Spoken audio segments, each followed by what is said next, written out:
Tabik pun. Assalamualaikum warahmatullahi wabarakatuh. Selamat sore pemirsa, kembali dari studio iNews TV Lampung. Saya Aji Aditya mengajak Anda untuk mengikuti perbincangan kami dalam Bincang Santai bersama Ulun Ulung Lampung Keren. Dalam Bincang Santai Ulun Lampung, Tabik pun. Di sore ini pemirsa, kami akan mengajak Anda untuk ngobrol dengan salah satu orang yang paling bangkotan dalam tanda petik untuk ngurusi kopi. Kita akan berbicara tentang kopi, tentang bagaimana kondisi kopi Lampung terkini, dan sekaligus sedikit tentang kegiatan beliau di luar mengurusi kopi. Pemirsa, saya Aji Aditya, saya ajak Anda untuk bergabung selama 1 jam ke depan bersama tamu kita yang masih akan saya rahasiakan sampai nanti. Ini dia, Bincang Santai Ulun Lampung, Tabik pun.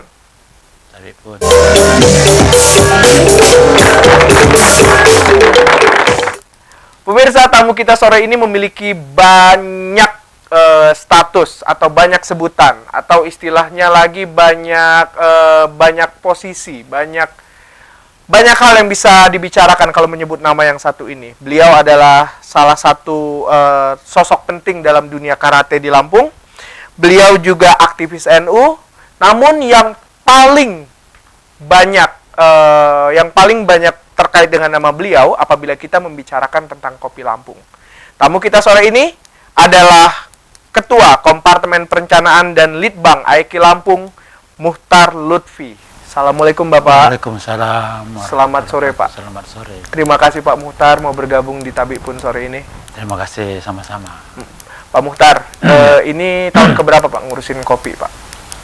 Wah, ngurusin kopi dari tahun 2004 saya. Dari 2004. Ini berarti udah tahun ke 16 ya?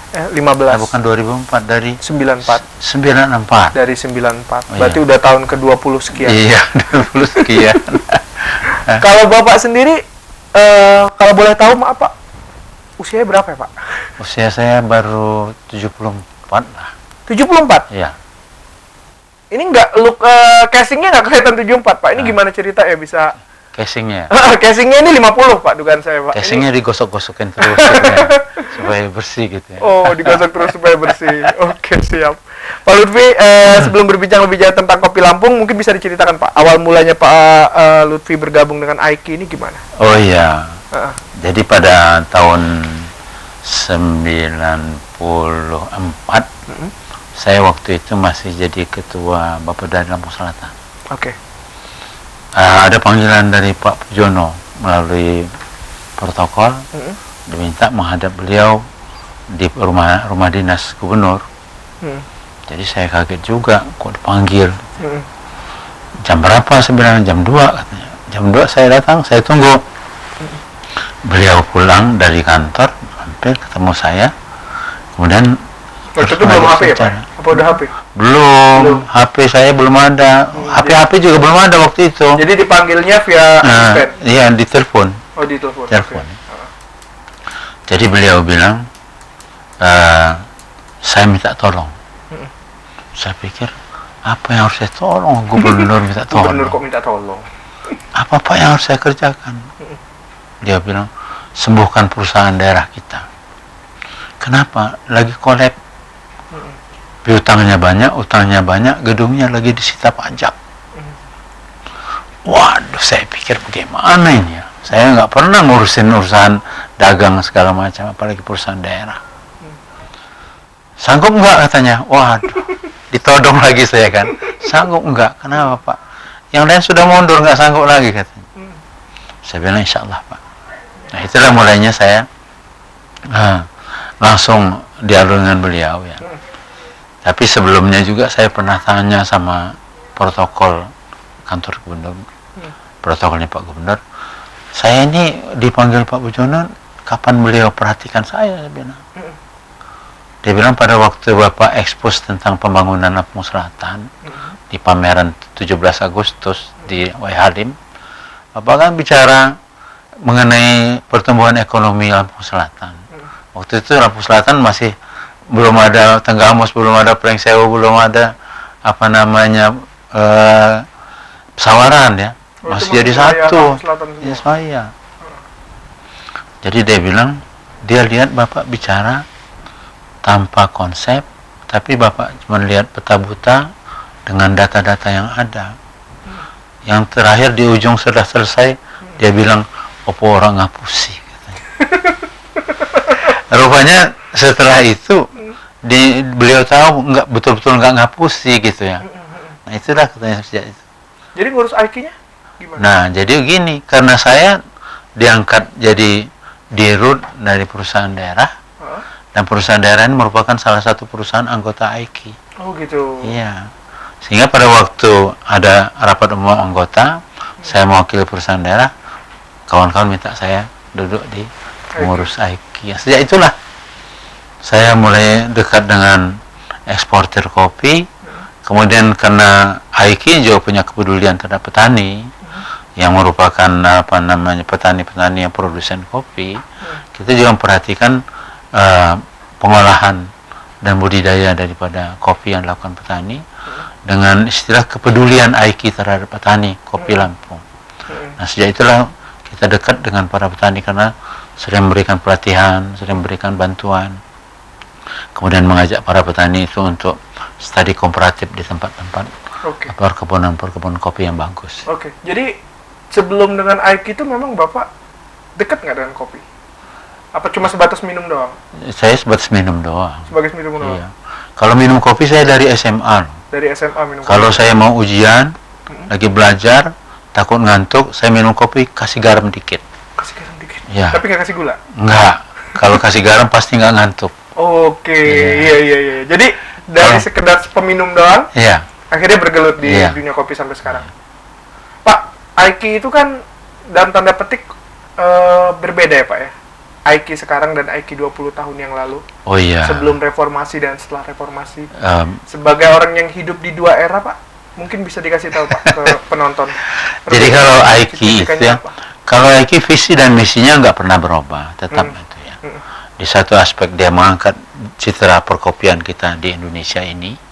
Yang kedua, dia mendorong supaya para pelaku-pelaku ekspor kopi, terutama nasional kampanye kita, bisa berkiprah di dunia internasional ini ya. Tapi kan memang kopi Indonesia ini sebagian daripada kopi dunia yang lebih besar lagi ya.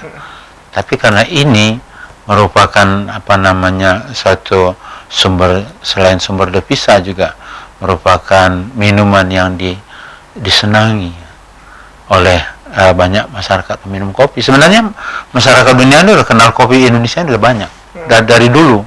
Tapi pada masa company dulu, kopi Indonesia nggak dibilang kopi orang Indonesia, kopinya orang Belanda. Oke. Hindia.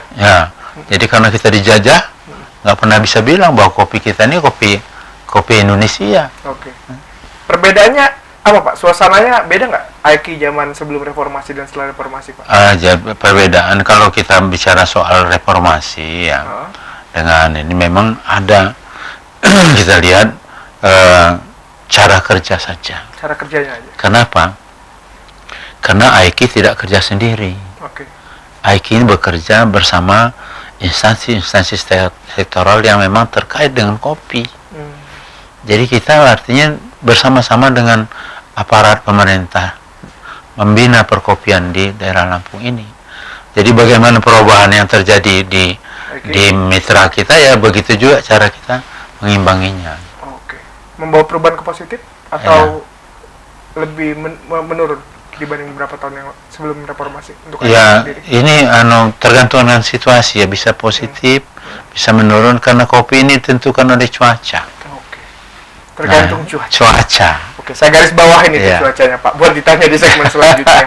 Pemirsa, jangan kemana-mana. Setelah ini kita masih akan ngobrol banyak tentang kopi Lampung dengan sosok yang sangat identik dengan kata ini.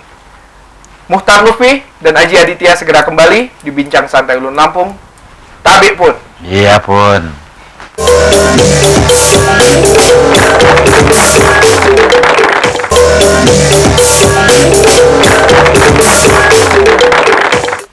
Tabik pun. Iya pun. Pemirsa, kita kembali bersama Bapak Muhtar Lutfi, salah satu dari sekian banyak penggiat IQ yang sampai sekarang namanya masih diidentikan dengan kopi Lampung.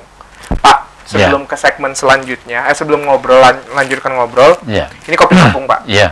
Itu kamera. Sebagai orang yang lebih dari 20 tahun bergelut di Kopi Lampung, silahkan kampanye, Pak, di kamera itu agar masyarakat mencintai Kopi Lampung dan mau mengkonsumsi kopi Lampung. Sekarang eranya kopinya dari mana-mana loh, Pak. Jadi sebenarnya kalau masyarakat Lampung nggak kenal dengan Kopi Lampung itu udah kelewatan. Iya, benar. Nah, ini Pak, ini kameranya, Pak. Jadi kayak kampanye, Pak, ya. Warga Lampung sekalian, kayak gitu, Pak. Jadi kalau kita mau sayang dengan Lampung, yang harus kita utamakan minum Kopi Lampung. Iya. Jangan minum kopi yang lain dulu. Ini enggak, Kopi Lampung dulu. Kopi Lampung ini sudah berapa kali saya ikutkan kaptes ya. Dilombakan dan bisa menjuarai kopi robusta di Indonesia ini, Pak. Jadi memang kalau kita saya pernah kirim sampel-sampel kopi dari beberapa kabupaten, semuanya di atas nilai 80, berarti excellent, Pak. Kopi spesial. Tergantung sekarang ini bagaimana cara kita menghormati kopi ini.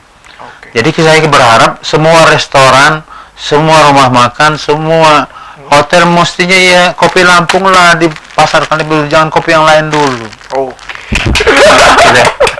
Keren, Pak, keren. Ya? Keren, Pak. Keren. Iya, Pak. Mungkin bisa, Pak, nanti dipertimbangkan kalau ada tawaran untuk menjadi agen kopi, Pak. Boleh. Agen kopi untuk disampaikan ke masyarakat, maksudnya bukan agen yang jual, Pak. Oke, Bapak, kita balik lagi, Pak, ke masa-masa ketika Bapak dipanggil pertama kali oleh Pak Pujono. Jadi waktu itu disuruh membenarkan atau memperbaiki, menyembuhkan perusahaan darah yang lagi kolab. Saya sebut aja boleh namanya ya, Wahana Raharja ya, kalau nggak salah. Jadi separah apa waktu Wahana Raharja, Pak, kalau boleh tahu, Pak? Cukup parah, Pak. Gimana? Piutangnya memang banyak, tapi hutang juga banyak. Dan gedungnya lagi disita pajak pada waktu itu. Gedungnya disita pajak. Ya ini yang mesti disembuhkan. Ini keuangannya nggak benar berarti pada saat itu? Kalau keuangannya, keuangan memang sekarang pada waktu itu yang sifatnya cair, yang memang yang tidak menunjang ya. Kalau misalnya mengenai kekayaannya cukup banyak. Begitu pertama kali diperintahkan oleh Pak Gub, Bapak bilang langsung sanggup. Apa yang pertama terlintas saat itu yang harus dibenahi di Wahana Raharja? Ya, saya pikir strateginya gimana. Strategi. Jadi sebelum kita melangkah itu strategi. Strategi apa yang diterapkan waktu itu, Pak? Saya pelajari. Kalau masalah piutang bagaimana? Kalau masalah hutang bagaimana? Kalau masalah pajak bagaimana? Ini 3 ini yang menjadi masalah. Kalau piutang berarti orang nggak mau bayar. Kalau nggak mau bayar, kenapa? Kita kan bisa memanfaatkan kejaksaan sebagai pengacara negara. Saya bikin kerjasama dengan pihak kejaksaan tinggi. Panggilin semua itu berhutang, bayar. Sekarang masalah hutang, kita telusuri kenapa ada hutang. Ternyata hutang ini karena kekeliruan saja. Kekeliruan apa? Kekeliruan dari administrasi. Ada yang mesti segera ditindaklanjuti, terlambat. Sehingga hutang pajaknya itu banyak sekali. Berapa, Pak, waktu itu, Pak? Saya nggak ingat hutangnya. Nggak ingat ya? Tapi besar pokoknya, Pak? Besar. Saya pergi ke Kanwil Pajak. Saya bilang saya mau bawa masalah pajak ini ke Majelis Pertimbangan Pajak. Untuk dihapus? Bukan, untuk kita tinjau. Peninjauan. Kebenaran saya memang pernah jadi dosen hukum pajak loh. Ingat saya. Jadi menurut mereka, Pak Muhtar, nggak usah jauh-jauh lah kita adakan inventarisasi kembali, kita telusuri di mana salahnya. Ternyata di salahnya itu ada saat laporan yang tidak tepat, ada yang terlambat dan sebagainya. Ini ada denda dan lain sebagainya. Jadi bagaimana caranya supaya ini tidak terjadi? Ya memang harus kita respon ya. Makanya kalau kita punya permasalahan dengan pajak, jangan tunda-tunda. Langsung urus. Pada saat itu. Iya. Langsung diurus. Pajak ini bukan untuk mempersulit kita kok. Pajak ini kan untuk keuangan negara. Jadi untuk kepentingan kita bersama. Aturannya ada jelas. Tapi kalau kita tidak tunda-tunda, maka ketertundaan itu akan bikin kita jadi sulit gitu. Jadi akhirnya waktu itu dari kantor pajak memberikan dispensasi untuk pembayaran atau gimana? Diajak saya untuk mengadakan rekonstruksi daripada pajak-pajak yang sudah libat itu. Ternyata kita bertemu di mana letak-letak yang harus diperbaiki kesalahannya. Okay. Dan akhirnya kita bertemu dengan jumlah yang realnya. Jadi jumlah realnya nggak sebesar itu? Nggak sebesar itu. Oke. Terus permasalahan ketiga tadi apa lagi Pak? Setelah utang, piutang, satu lagi apa? Utang, piutang, pajak tadi yang ketiga. Oke. Oh ya. Pajak ini udah sekali. Yang ketiga ya. Oke. Jadi tiga masalah. Ya kalau hutang itu sebenarnya kalau piutang masuk, hutang bisa dibayar. Sesimpel itu. Iya. Ya? Mudah. Oke. Ya tidak terlalu sulit. Berapa lama Pak waktu itu Bapak memperbaiki wahana Raharja ini dari yang agak sakit menjadi agak mendingan? Itu sekitar tahun kedua sudah mulai baik. Tahun kedua sudah mulai baik. Iya. Dan dipercaya sepenuhnya setelah itu Bapak. Iya. Sampai tahun berapa Pak? Saya 9 tahun Pak. 9 tahun iya. waktu itu. Oke. Kalau Pak Pujono sendiri gimana kesannya dengan apa yang Bapak lakukan terhadap perusahaan daerah ini? Jadi saya terkesan dengan beliau. Pada saat saya dipanggil, kan saya belum tahu ini ya. Kok beliau tahu milih saya ini ada apa? Saya ngadep beliau, saya cerita, Pak, latar belakang saya begini-begini. Beliau bilang apa? Tidak usah dilaporkan lagi. Semua berkas Pak Muhtar itu di UP, sudah saya buka semua. Begitu sistem rekrutmen yang dilakukan oleh Pak Pujono. Oke. Jadi dengan demikian dia mempelajari orang itu, dari dia lihat pada saat saya memberikan presentasi, kemudian dia baca latar belakang saya, berkas saya kan lengkap di kepegawaian provinsi.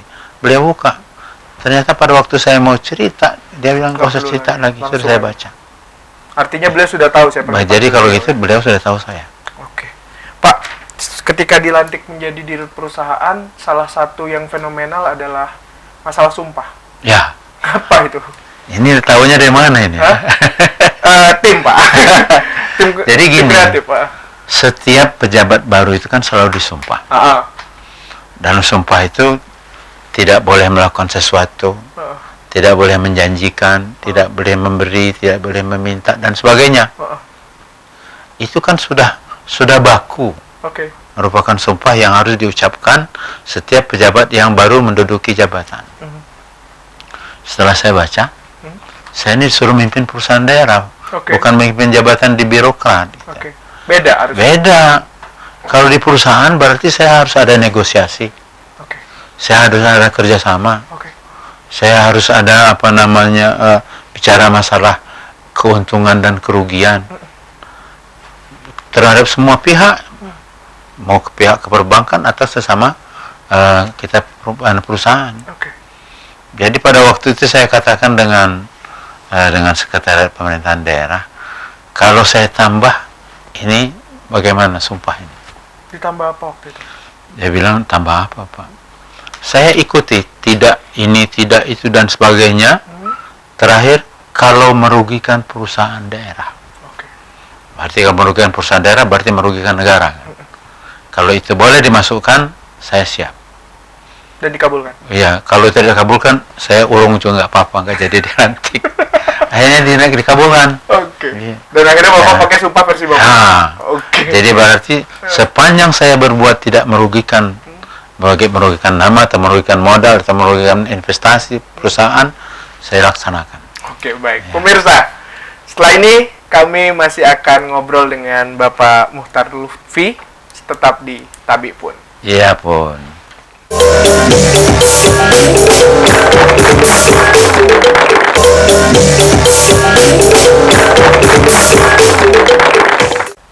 Tabi Pun. Iya Pun. Pemirsa, setelah jeda iklan tadi, kita kembali ngobrol dengan Bapak Muhtar Lutfi, Ketua Kompartemen Perencanaan dan Litbang AIK Lampung. Pak, lanjut lagi Pak. Ya. Selain sebagai sosok yang identik dengan kopi, Bapak juga sosok yang identik dengan karate. Walaupun bukan atlet. Ofisial dan segala macam. Dulu benar Pak, pernah jalan dari Bekasi sampai Jakarta itu benar? Ya. pada waktu ngambil sabuk hitam. Tahun berapa itu? Itu sekitar tahun 77, 78 lah, saya kurang ingat. Sekitar tahun itulah. Tahun 77, 78. Iya. Jadi gimana ceritanya Pak? Itu jadi jalan setelah waktu itu kalau kita mau ambil sabuk hitam itu kita harus nyusun tesis, ya. Nyusun ya makalah lah gitu ya, yang harus kita pertahankan. Kemudian kita diuji secara teknis gitu, teknis karate ya maksudnya ya. Nah, baru kemudian diuji kemampuan fisik untuk long march. Oke. Long march dari Rengas Dengklok Jakarta itu hampir 100 kilo lebih. Ini Rengas Dengklok yang dipakai buat menculik Bung Karno? Iya, iya. Oke. Jadi dari situ startnya, finishnya di mana? Finishnya di Tugu Proklamasi. Berapa ratus kilo?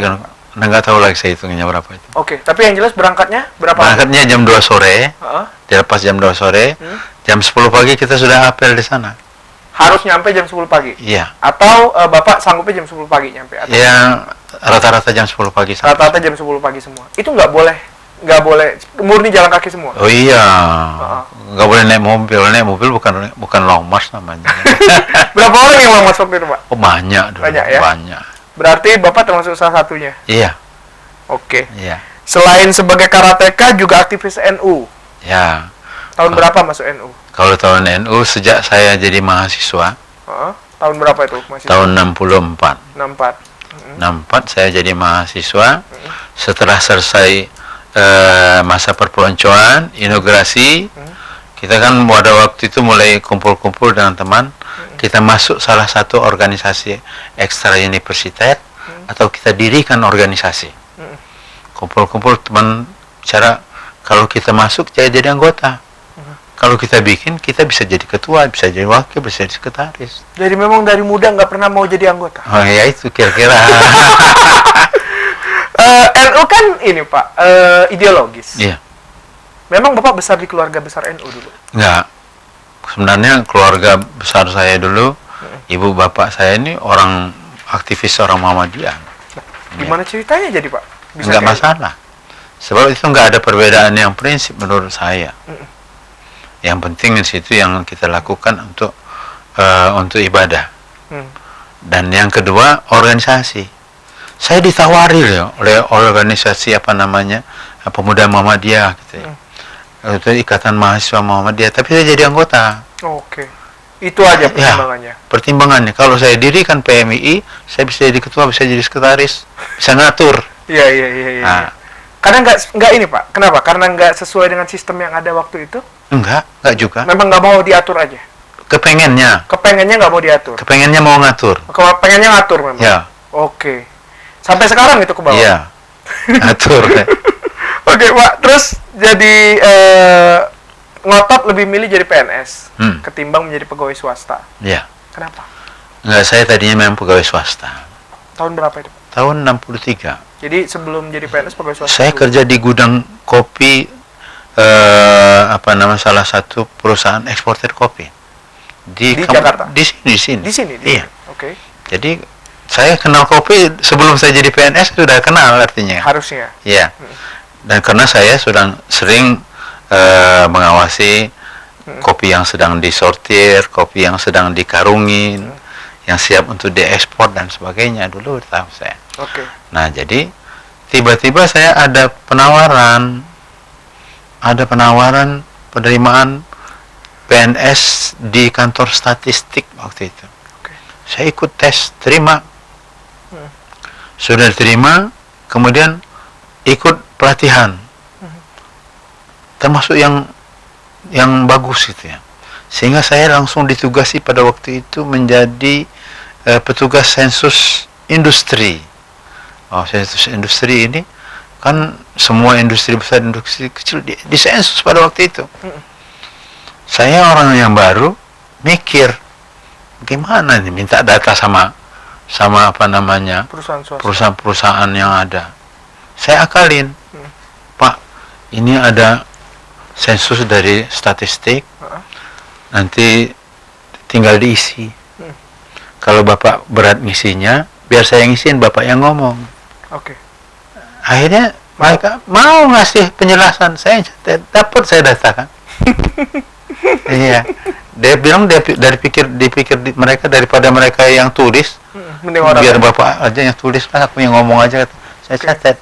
Padahal saya kan mau wawancarai mereka mestinya kan gitu. Sebenarnya itu mau wawancarai ya konsepnya ya. Iya. Tapi dibuat seolah-olah ini ngisi kuesioner. Iya, jadi ngakalin tuh dari dulu sudah ada juga pikiran ngakalin. Bagaimana supaya praktis gitu ya. Tapi belum kejawab ini Pak. Kenapa lebih milih jadi PNS ketimbang mungkin pendapatnya lebih gede waktu jadi pegawai swasta? Begini ya. Kalau pegawai swasta itu dia nggak pasti ya. Kalau PNS itu dia kepastian.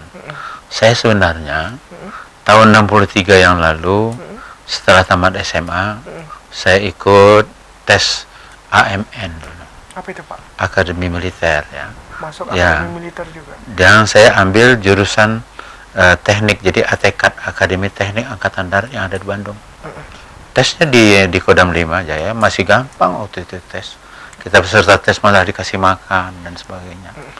Lulus dapat berita ayah saya sakit keras di Lampung. Saya permisi, saya belum langsung masuk, saya permisi dulu melihat ayah saya sakit dan sekaligus bawa surat izin masuk tentara gitu. Sampai di Bandar Lampung, ayah saya kemarin sudah dimakamkan di Kebun Jahe. Telat sehari. Sebab waktu itu sulit untuk cari tiket kereta api, tiket kapal penyeberangan dari Merak ke Panjang, sulit. Nggak bisa cepat. Harus mendaftar. Saya lihat adik saya ada 11 orang. Saya anak yang paling tua. Ibu saya sendirian. Saya putuskan waktu itu nggak jadi saya masuk tentara. Saya kerja sini aja. Cari apapun juga yang bisa saya kerjakan. Dan tanggung jawab yang besar sebagai anak pertama itu yang memaksa Bapak untuk lebih milih jadi PNS. Sebab saya pikir kalau saya jadi jadi tentara, mungkin saya ada di mana-mana, sehingga saya nggak sempat melihat adik-adik saya yang begitu banyak. Jadi saya putus, walaupun ibu saya nangis nyuruh saya teruskan, saya nggak cukup.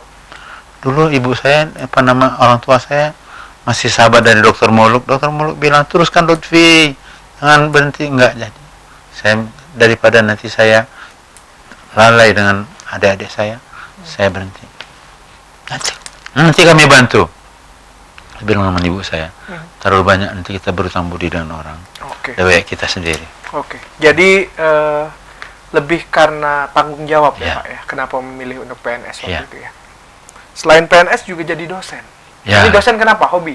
Kalau dosen itu gini ya. Saya itu pada waktu saya pertama sekali menjadi pegawai di provinsi, saya itu diterima di bagian di dinas pajak. Waktu itu kepalanya masih kakaknya Pak Sarudin, Pak Tamrin. Jadi di dinas pajak itu saya dikasih tugas, selain saya melaksanakan tugas di kantor, Pak Muhtar, saya tugaskan mewakili dinas ini ngajar hukum pajak daerah di APDN. Nah, sejak itulah saya mulai ngajar. Rasanya enak juga ngajar itu kan. Karena merintah. Bukan, karena ilmu yang saya baca itu saya bisa jelaskan sama pihak yang memerlukannya gitu. Berbagi. Jadi mentransfer ilmu itu, saya nggak belajar jadi dosen, nggak belajar jadi guru, tapi tahu-tahu bisa aja gitu. Jadi ini untuk menyalurkan ilmu yang ada, Pak ya? Iya. Baik. Pemirsa, setelah ini kami masih akan ngobrol dengan Bapak Muchtar Lutfi. Jangan kemana-mana, tetap di Bincang Santai Ulun Lampung. Tabik pun. Ya pun.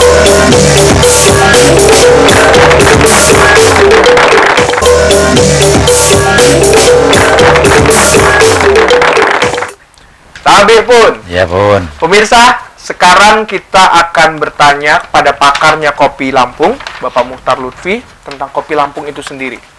Ini wajib Anda simak untuk tahu seperti apa sejarahnya kopi Lampung. Pak Muchtar, sekarang jadi dosen kopi Lampung, Pak. Itu dari zaman kolonial Belanda itu udah dikenal, namanya kopi Hindia ya? Benar? Iya. Bisa ceritakan Pak, asal mula kopi Lampung itu sendiri mulai dikenal dan mulai ditanam itu kayak gimana Pak? Kalau saya nggak begitu kenal ya, nggak bisa tahu kalau mengenai sejarah awalnya. Tapi kalau Lampung ini sejak zaman nenek saya dulu itu sudah kenal kopi sudah cukup lama. Udah cukup lama. Cukup lama karena dulu itu para orang-orang tua kita dulu itu kalau dari dia punya kebun kopi itu ukuran dia punya penghasilan tambahan atau tidak. Maksudnya Pak? Sorry. Jadi karena penghasilan tetap dia kan punya padi, ya, untuk makan. Iya, dulu ya. Karena manusianya belum banyak dulu kan. Keluarga juga belum banyak, kakak belum banyak. Jadi kalau punya kopi, dia bisa pergi haji karena kopi.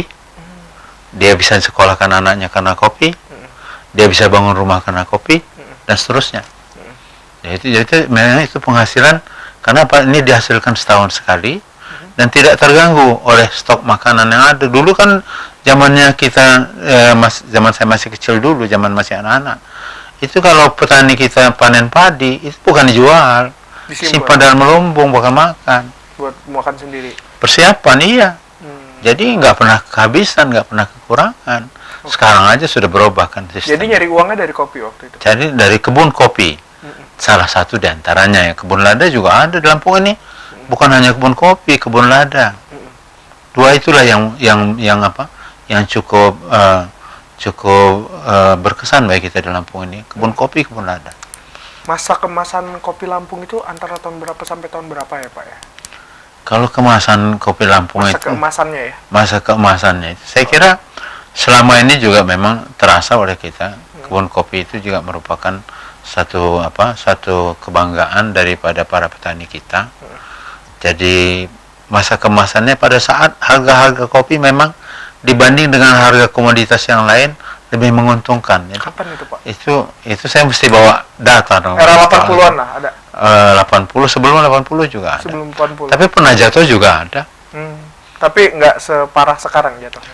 Sekarang ini sebenarnya bukan jatuh kalau seperti sekarang ini ya. Karena banyak persaingan. Itu aja ya. Dan kita ini yang tadi saya pesan ya. Kita sebagai orang Lampung ya nanti dulu lah minum kopi yang bukan kopinya orang Lampung.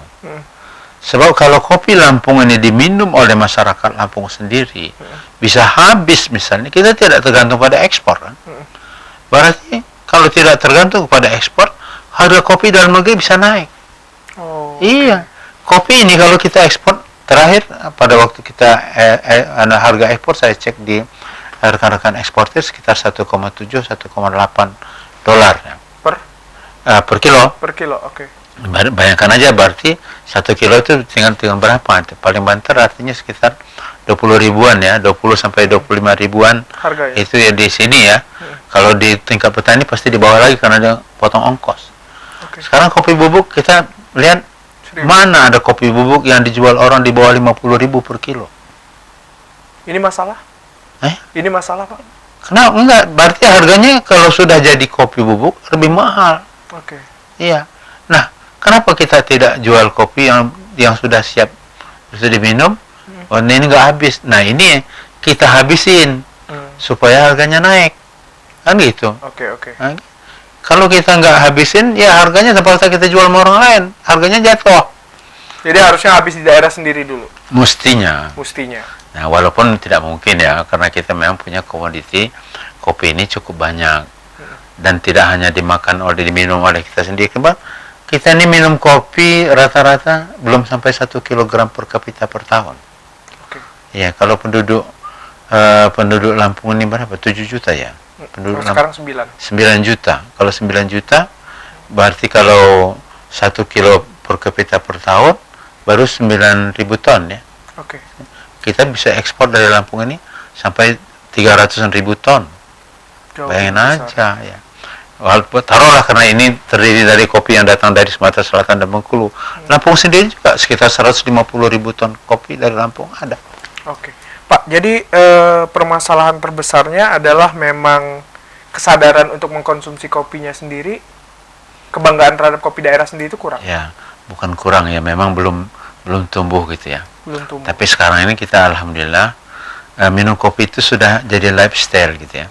Seperti kata Pak Yusuf Kala waktu beliau datang sini juga, bukan hanya kita di Lampung ini. Terbukti kan sekarang kafe-kafe banyak yang tumbuh ya. Anak-anak muda kita kadang-kadang ngumpul sambil minum kopi ya. Tapi ya kita berharap kopinya itu betul-betul kopi yang menyegarkan, jangan jadi kopi Mirna ya. Tapi gini Pak, sebenarnya kan berjualan kopi itu sama aja dengan berjualan cita rasa. Iya. Aroma yang Ya. dijual. Artinya memang ada yang salah dengan cita rasa. Oh, di situ ya. Jadi kalau kita bicara kopi, itu yang menentukan nilai jual kopi itu cita rasa dan kualitas. Oke. Ya. Nah, kalau kualitas dan cita rasa kopi itu di hulunya di tingkat budidaya.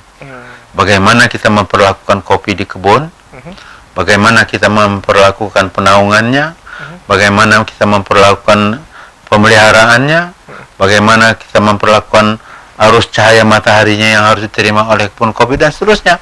Sama dengan kita ngurusin ternak ya. Kalau kita mendapatkan hasil ternak yang bagus, urus ternaknya bagus. Mau dapatkan hasil kopi yang bagus, urus kebun kopi dengan bagus. Oke.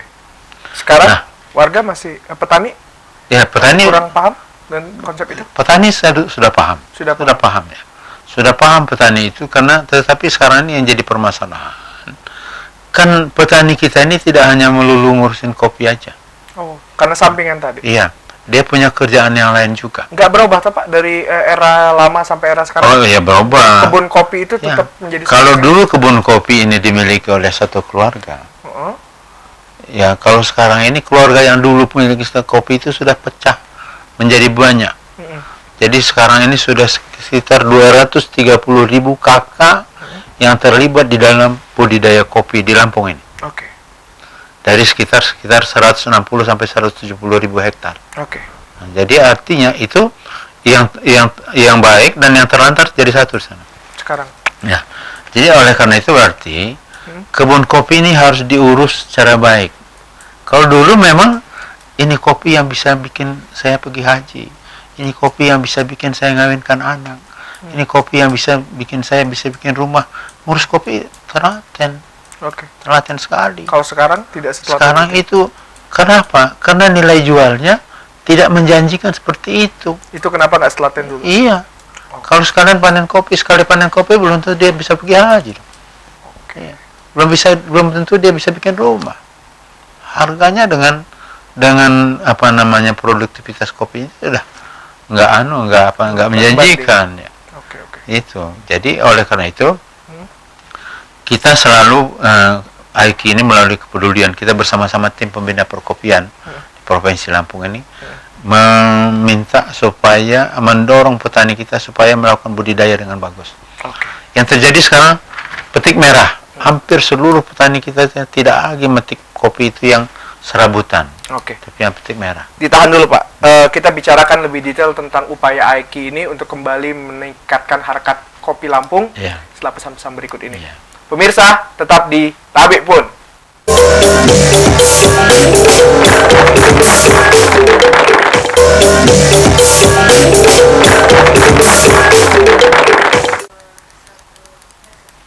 Tabik Pun. Ya pun. Pemirsa, di segmen terakhir ini kita kembali ngobrol dengan saya berani nyebut pakarnya kopi Lampung lah, Bapak Mukhtar Lutfi.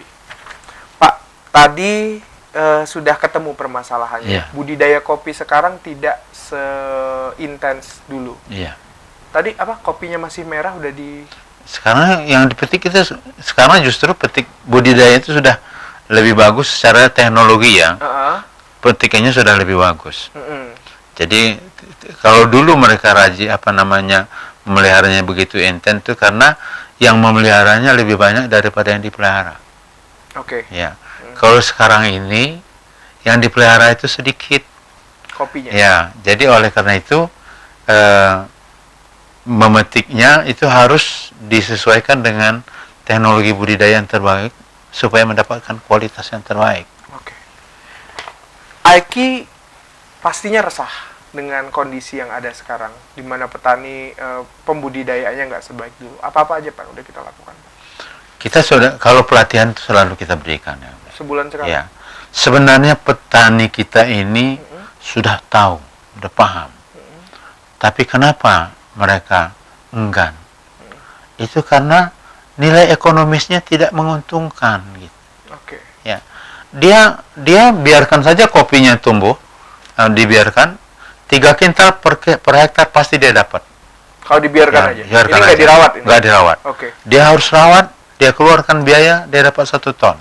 Tapi biaya untuk mendapatkan itu berapa banyak? Oke. Nah, ini yang jadi permasalahan. Mereka nggak punya modal duluan. Jadi oleh karena itu, kalau kita ingin ke depan, petani kita bisa lebih baik dalam pengelolaan ini, berikan nilai ekonomi yang lebih tinggi. Caranya gimana? Iya, Gimana harus bertangan. Kita ini kan menjual kopi ini kan, ekspor kopi ini karena kita mengharapkan devisa. Oke. Makin tinggi kualitas kopi yang kita ekspor, devisa kita makin tinggi harganya. Makin rendah kualitas kopi yang kita ekspor, devisanya makin rendah. Oke. Jadi kalau kita ekspor kopi dalam bentuk kopi yang sudah siap pakai dengan kualitas yang tinggi, maka harga rendah itu nggak akan ada lagi. Oke. Jadi yang dilakukan pemerintah apa, Pak? Manajemen supply-nya, bagaimana mensuplai kopi keluar itu harus diatur. Jangan disuplai yang rendah. Bayangkan aja. Kalau kita ekspor kualitas grade 6 misalnya. Grade 6 dan ini grade 6 itu grade yang paling rendah itu ya. kopi. Ya, kopi. Oke. Dengan harga 1,7 atau 1,71 dolar. Kalau dia sudah dalam bentuk instan kopi, harganya bisa sampai 9 dolar. Grade 6 aja. Bukan grade 6, grade 1 Grade grade 1 instan. jadinya Ya. kalau udah di. Grade 1 bisa sampai 2 atau 3 dolar di atas itu. Jadi artinya lebih tinggi kan. Nah, sekarang kita mau meningkatkan devisa melalui pendapatan ekspor kopi dengan meningkatkan produktivitas kopi, lahan mana lagi mau kita tanamin kopi? Oke. Tapi kalau kita olah menjadi hasil industri dengan kualitas mutu yang dicari oleh konsumen, harganya akan lebih tinggi. Kita bisa mendapatkan nilai devisa. Di samping itu juga proses pengolahan ya, proses industri yang kita lakukan di dalam negeri kita sendiri, itu kan memberikan kesempatan kerja pada kita. Nilai tambahnya, added value-nya juga didapat oleh kita. Petani disuruh mengolah, jangan jual kopi yang grade yang rendahan, jual grade yang mahal. Dia bilang upah saya nampi, upah saya ngayak, upah saya jemur dan sebagainya, nggak kembali. Jadi penghargaan. Siapa yang punya power untuk memberikan penghargaan? Pemerintah. Memperhatikan rakyat kecil yang di dalam itu. Nah, kita tahu petani kita ini petani yang kecil-kecil ya. Tapi kan mereka punya kelompok tani. Oke. Bagaimana kita melakukan penguatan kelompok tani ini supaya bisa berdiri? Kalau dia 1 orang dibanding dia 100 orang menjadi 1 akan lebih kuat. Demikian juga dari sektor pemodalan. Kalau dia modalnya mengharapkan simpanan dia sudah keburu mau bayar SPP anak-anak, mau bayar listrik dan macam, nggak cukup. Tapi kalau badan yang merupakan kelompok tani yang diperkuat tadi, mungkin jadi kelompok usaha bersama dan sebagainya, mungkin bisa diatur. Jadi intinya penguatan kelompok taninya. Penguatan kelompok tani tadi. Oke. Sehingga mereka bisa merasakan ada nilai ekonomis tambahan yang bisa mereka dapatkan.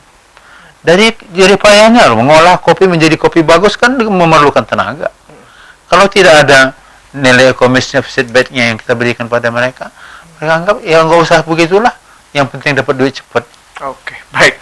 Pak, kita sudah memasuki detik-detik terakhir acara. Ya. Mungkin sebagai closing statement dari seorang Muchtar Lutfi, silakan Pak, itu kamera bisa langsung disampaikan kepada pemirsa tentang pesan besar yang ingin Bapak sampaikan. Baik.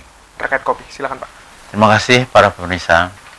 Kita tahu Lampung ini sebagai produsen kopi, dan kita punya kopi Robusta yang citranya cukup baik. Dengan beberapa event kontes kita ikutkan, kita bisa dapat juara nomor 1. Oleh karena itu, saya minta supaya kita bisa memberikan nilai tambah kepada petani kita, dan supaya petani kita mau terus membudidayakan kopi ini, minum kopi Lampung.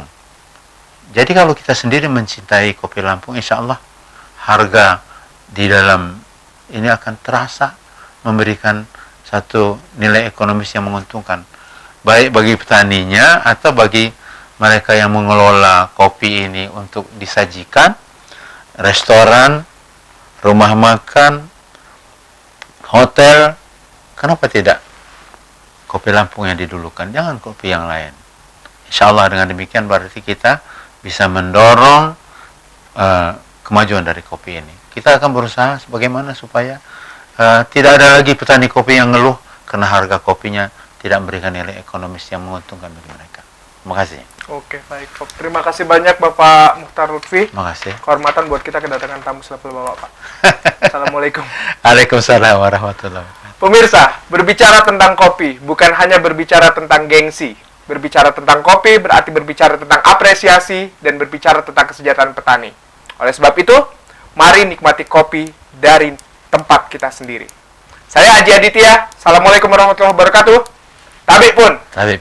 Ya pun. Makasih Pak. Ayo, terima kasih.